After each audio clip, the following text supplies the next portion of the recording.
हैं, आप तो सीटीओ के पद पर हैं। यस सर, PCS 2016 बैच में क्वालिफाई हुआ था sir, and right now I am posted in Kanpur, and prior to this I was in intelligence bureau and was posted in Kashmir. ये जो 2 वैक्सीन्स आई हैं, सर दोनों में क्या फ़र्क है या दोनों एक ही हैं?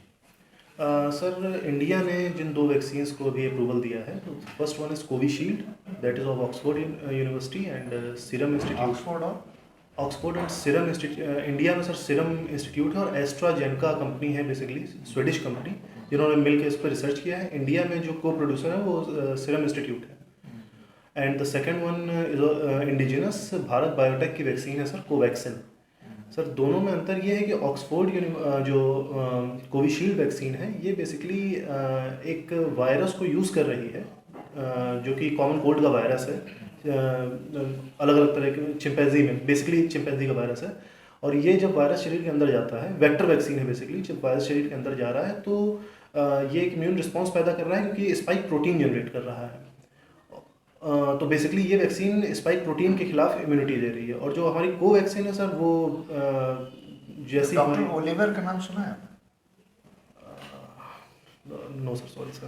अच्छा, ये शायद डेवलपर थे, आई थिंक, मतलब if I can recall correctly, there are 4 or 5 member teams, so maybe doctor Oliver was the developer of this particular. नहीं सॉरी सर।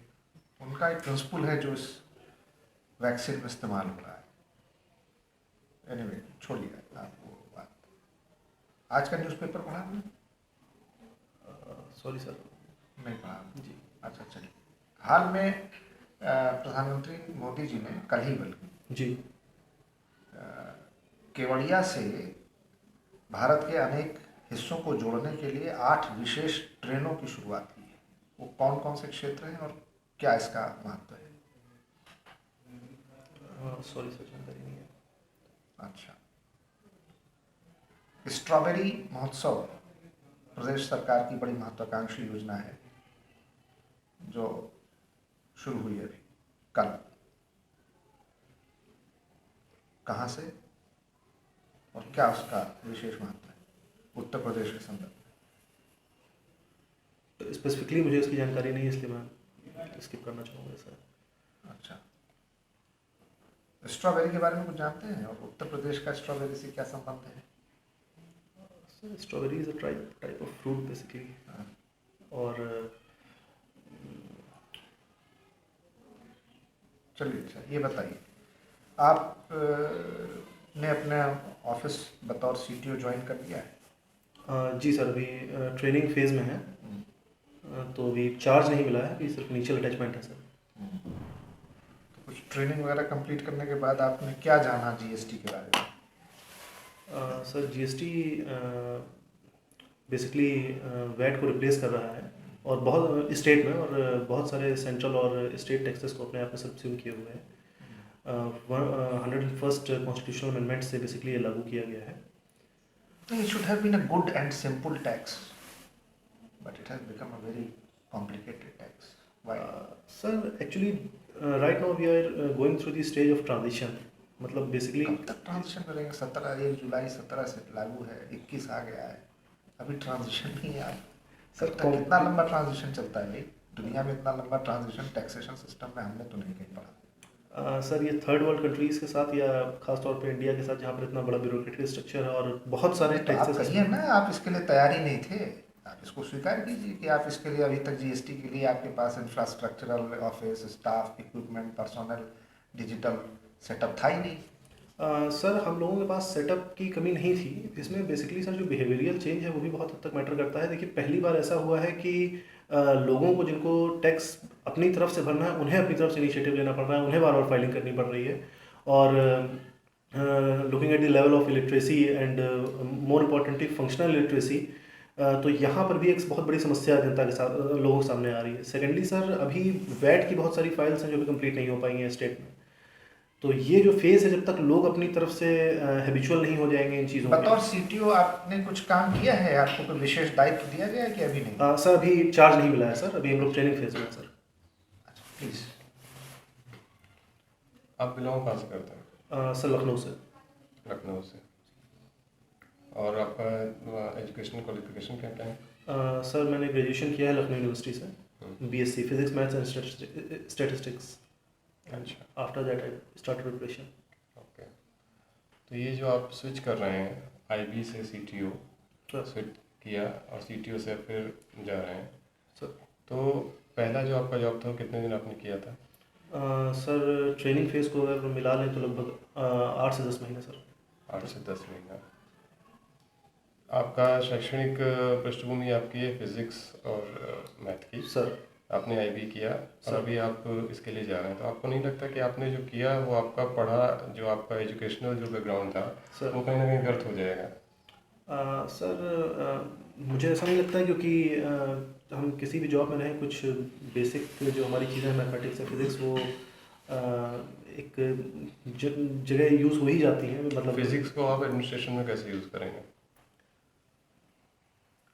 सर फिजिक्स या कोई भी साइंस ये बेसिकली ऑब्जेक्टिविटी की बात करती है, और if a thing is yes then yes, if a thing is no then no.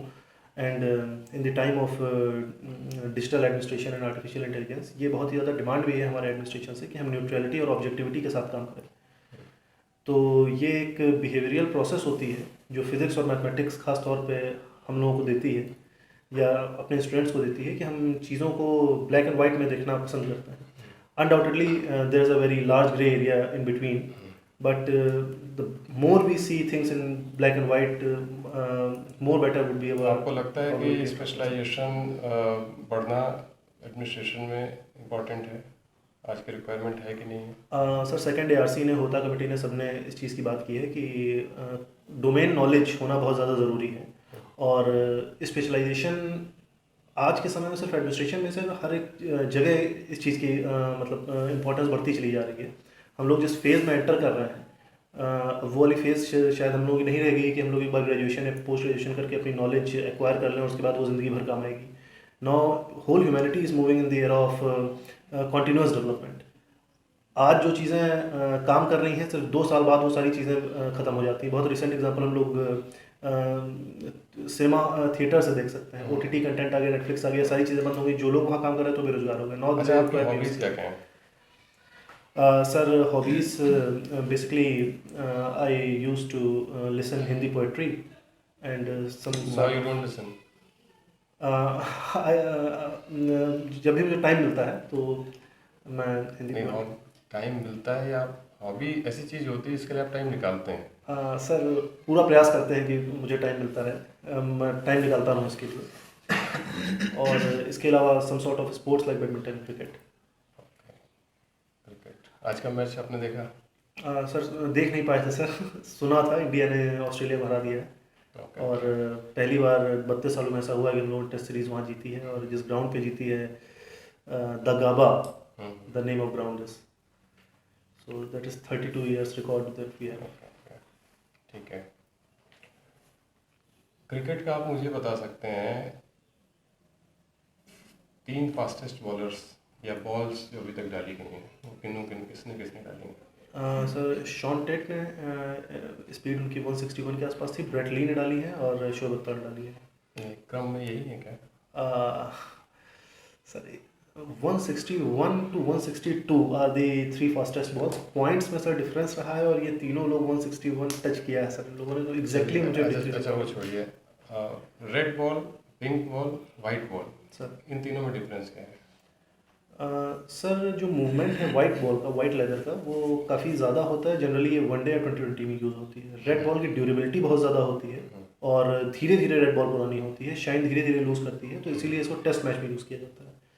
अब डे नाइट मैचेस की जब से बात आई है तो डे नाइट मैचेस में हम लोग तक वाइट बॉल यूज़ करते थे, लेकिन हम लोग टेस्ट भी डे नाइट करने की मतलब डे नाइट टेस्ट मैच भी शुरू कर दिए, तो इसके लिए हम लोग पिंक लेदर लेके आए हैं, क्योंकि रात में रेड लेदर नहीं दिखती है लेकिन पिंक लेदर दिखती है और ड्यूरेबिलिटी रेड लेदर के बराबर ही होती है, इसलिए पिंक लेदर लेके आए हैं इसमें। ओके। जो स्विंग होता है बॉल का सर, अब वो किस प्रिंसिपल के तहत होता है? फिजिक्स के? There is certain effect. Sir, exactly. One side of ball rotates in more speed than the other side. So what actually that's Archimedes principle. Buoyancy. There is certain effect. Yes, sir. That is up thrust.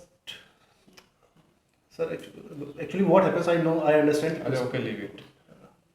Lucknow नाम जो है, आप लखनऊ से हैं, लखनऊ नाम कहाँ से है?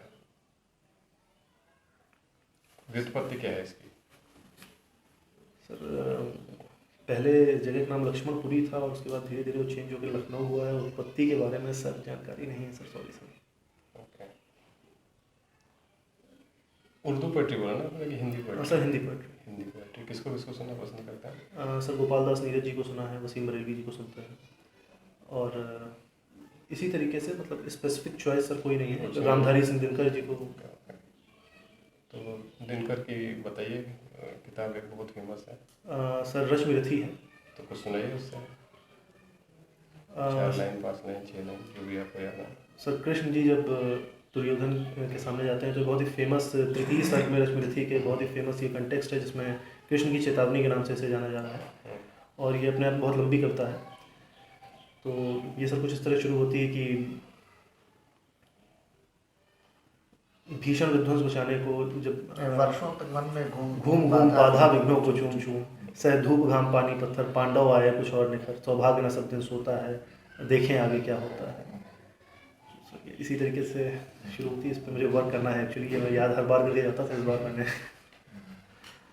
सर। और अभी माननीय सर्वोच्च न्यायालय ने सर कृषि कानूनों को अगले आदेश तक स्थगित कर दिया है। सर ये किस आधार पर? सर इसमें एक डिबेट चल रही है कि क्या सर्वोच्च न्यायालय इस तरह के कानूनों को इस तरह से स्थगित कर सकता है या नहीं, और उसके लिए कॉन्स्टिट्यूशनल प्रोविजंस क्या डिफाइंड होने चाहिए या नहीं होने चाहिए। क्या वैसे है? तो 143 के अंतर्गत इसमें रिव्यू बेसिकली इन्होंने सॉरी सर वो PIL के अंदर इन्होंने रिव्यू किया है सर इसको, और उसके बाद इन्होंने बेसिकली अभी 2-3 जो उसमें कॉन्स्टिट्यूशनल लीगल लूपहोल्स थे वो ये थे कि राज्यसभा में जब एक बिल इसमें से रखा गया था तो ध्वनि मत से पारित हो गया था, जबकि वहाँ पर मांग की गई थी कि इसको काउंटिंग की जाए। नहीं, कानून बिल्कुल स्पष्ट है सर कि अगर संसद से कोई विधि अधिनियम बनकर पारित हो जाती है सर तो उसको इस आधार पर न्यायालय में चुनौती ही नहीं दी जा सकती कि प्रक्रियागत अनुपालन नहीं हुआ। Yes sir. दूसरी बात 121 ये बहुत स्पष्ट है कि संसदीय कार्य प्रक्रिया के आंतरिक मामलों में न्यायालय हस्तक्षेप ही नहीं कर सकता सर। तो आप भूल जाइए, उन्होंने वोटिंग करा दिया कि वॉइस वोट करा दिया कि कैसे वोट करा दिया, वो पास हो गया, राष्ट्रपति का उस पर अनुमोदन हो गया सर। वो कानून बन चुका है सर। आपको 2 ही अधिकार है न्यायिक पुनरावलोकन करने का, सर कि या तो किसी मौलिक अधिकार का उल्लंघन करता हूँ सर या किसी विधि या संविधान का प्रावधान का उल्लंघन करता हूँ। सर इन 2 आधारों पर आप किसी भी विधि को शून्य घोषित कर सकते हैं, ये अधिकार है। सर। लेकिन अपने निर्णय में जो आपने अभी दिया है उसमें आपने नहीं कहा ये किसी मौलिक अधिकार का उल्लंघन है सर। ये भी नहीं कहा कि ये विधि और संविधान के किसी प्रावधान का उल्लंघन है, तो फिर कैसे कर दिया? सर किसी ने कहा है कॉन्स्टिट्यूशन इज व्हाट द जजेस से इट इज, तो अब इन्होंने इसको रिव्यू किया है बहुत बड़े नहीं, लेवल तो आपको क्या लगता है कि भाई ये तो संसदीय कार्य प्रक्रिया में हस्तक्षेप है? कोई कानून अच्छा है या बुरा, ये राज्य और जनता के बीच का विषय है सर। ये न्यायालय का विषय नहीं। सर न्यायालय का काम है उसकी संवैधानिकता का परीक्षण करना, सर। वो अच्छा है बुरा है ये थोड़ी देखना उसका काम है। अगर वो विधि और संविधान के अनुरूप सही है तो अच्छा या बुरा है ये जनता फैसला करेगी। सर अगर वो विधि और संविधान के अनुसार सही नहीं है सर। तो जनता कुछ भी कहे तो भी गलत हो जाएगा, तो न्यायालय रद्द कर देगा। ये दोनों काम नहीं हुआ सर। तो क्या आधार बनाया है? मतलब सुप्रीम कोर्ट के जजेस ने अगर ये ऑब्जर्वेशन दिया है तो कोई बेसिस होगा ना इसका। आज तक के तो नहीं हुआ कभी कि कोई पारित कानून को अगले आदेश तक रोका गया हो, या तो विधि शून्य कर दिया सर या लागू कर दिया। ये क्या मतलब है कि आप अगले आदेश तक रोक दीजिए? ये कौन सी शक्ति का प्रयोग किया सर्वोच्च न्यायालय? बेसिस अभी मैंने इसके बारे में मुझे जानकारी नहीं है। फिलहाल तो उन्होंने कमेटी बनाई है 4 मेंबर्स की, जो अपने आप में बड़ा क्वेश्चनेबल है। Yes sir. आप सहमत हैं उस कमेटी से? सर चूँकि माननीय सुप्रीम कोर्ट ने कमेटी बनाई है तो और बातचीत के लिए बनाई है, तो कोई भी रास्ता अगर बातचीत के लिए निकलता है 2 पक्षों में। माननीय सर्वोच्च न्यायालय का तो निरीक्षीय विवेक होना चाहिए ना सर। आपने उन 4 लोगों की समिति बनाई जिनका पब्लिक डोमेन में पहले से स्टैंड क्लियर है कि वो इस कानून के पक्षधर हैं, और उन्होंने खुलकर लिखा पढ़ा और कहा है, सर तो उनकी आपने समिति बना दिया। तो फिर किसानों का कौन सा पक्ष आप सुनेगा जब आपने पहले से ही उन लोगों को बना करके एक समिति बना दी। सर हमारा कोई भी एक समिति तो आपने बाबरी मस्जिद वाले में भी बनाई थी, सर क्या हुआ उसका? श्री श्री रविशंकर, पांचू, जस्टिस खलीफुल्ला, 3 लोग थे, सर आपने कमेटी बनाई, सर 1 महीने बाद आपने कमेटी को काम करने से रोक दिया, फिर आपने जीरा बहस सुनवाई करके फैसला दे दिया। सर ये प्रयास किया जाता है कि जितना जितना हो सके सभी लोगों की सहमति से कोई सुप्रीम कोर्ट का काम है प्रयास करना, उसका काम तो लॉ है ना, लॉ को डिफाइन करना, इंटरप्रेट करना उसका काम, ये सरकार का काम है, ये सुप्रीम कोर्ट का काम थोड़ी है प्रयास करे। सर बिल्कुल सही बात है सर, लेकिन आज के समय में इन द टाइम ऑफ टर्बुलेंस एक वाटर टाइट कंपार्टमेंटेशन कर देना सर तीनों जगह, विधायिका, न्यायपालिका और कार्यपालिका के मध्य, ये एक थ्योरेटिकली तो सर ये प्रिंसिपल है सेपरेशन का, लेकिन कई बार ऐसा होता है कि जहाँ पर सरकार या एग्जीक्यूटिव अपने आप को उत्तर प्रदेश का स्थापना दिवस अभी मनाया जाने वाला है, क्या जानते हैं उसके बारे में आप? क्या क्या होने वाला है, कुछ इवेंट मालूम है आपको? सर भी जानकारी नहीं। कब होता है? सॉरी सर 24 जनवरी। सर क्यों होता है?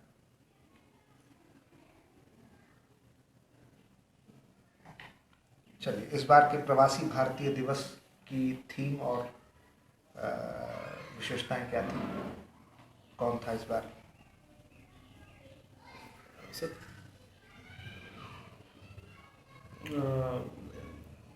सॉरी सर बोरिस जॉनसन 26 जनवरी को आने वाले थे, नहीं आ पाए। सर उन्होंने कल कहा है कि सर वो आएंगे, सर और उसके पहले उन्होंने प्रधानमंत्री मोदी को सर एक अंतर्राष्ट्रीय सम्मेलन में आयोजित करके बुलाया है। सर कौन सा सम्मेलन है, क्या उसका भारतीय संदर्भ में महत्व है?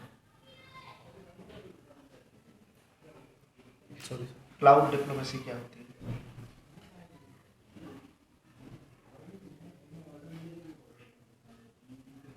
सर मुझे जानकारी तो नहीं है, लेकिन maybe it is related to big data and नहीं। चलिए, लास्ट क्वेश्चन। सर ट्रंप प्रशासन ने जाते जाते प्रधानमंत्री को अमेरिका का सबसे बड़ा सर्वोच्च पुरस्कार दिया, कौन सा और उसका क्या महत्व था?